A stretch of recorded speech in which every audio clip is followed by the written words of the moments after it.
சந்தானம் வந்துலாம் அன்பிலீவபிளான ஒரு ஒர்க். உண்மையாகவே இது ஒர்க்னா என்ன சொல்கிறீங்க? Hard work. எப்படின்னு சொல்கிறேன்னா, என்னோட ஏடிஸை போட்டு நச்சுவார். இப்போ உதாரணத்துக்கு நெக்ஸ்ட் வீக்கில் அடுத்த ஷெட்யூலில் வந்து என்ன சீனுங்கிறத வந்து நச்சு அந்த சீன் பேப்பர் வாங்கிட்டு போயிடுவார். வாங்கிட்டு you have a team of ஒரு 4 persons. அவங்க எல்லாத்தையும் அந்த சீனை கொடுத்து எழுத சொல்லுவார். இந்த சீன் பேப்பர் கொடுக்க மாட்டார். இந்த சீனை எக்ஸ்பிளைன் பண்ணி நீங்கள் எழுதுங்க. இப்போ அவங்க எல்லாருமே எழுதுவாங்க. அவங்க எழுதினோடனே சந்தானம் அது எல்லாத்தையும் கலெக்ட் பண்ணி அதை எல்லாத்தையும் கோர்த்து இவரோட ஐடியா போட்டு இவர் அது ஒரு சீன் பேப்பராக எழுதுவார். அந்த சீன் பேப்பர் ஃபைனல் பண்ணிட்டு இந்த 2 சீன் பேப்பர் இருக்கும். இப்போ நான் எங்களோட சீன் பேப்பர், அவர் எல்லாம் டிரைவ் பண்ணி அது வர்ற சீன் பேப்பர், இதை 2ஐயும் கிளப் பண்ணி அவர் ஒரு சீன் வெர்ஷன் ஃபைனல் கொண்டு வருவார். Brilliant, nice.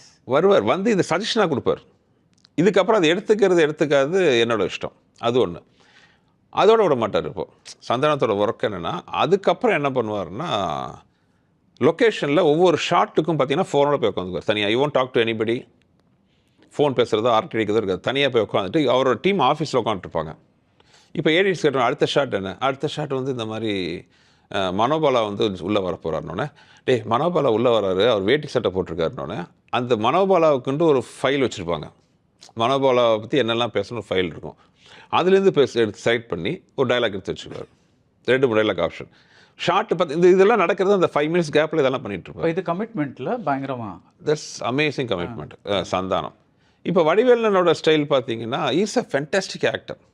வடிவேலன் பார்த்தீங்கன்னா அவர் ஒரு ஸ்லாப்ஸ்டிக்கே சூப்பர். அவர் டிஸ்கஷன்லேருந்து கூட உட்காருவார்.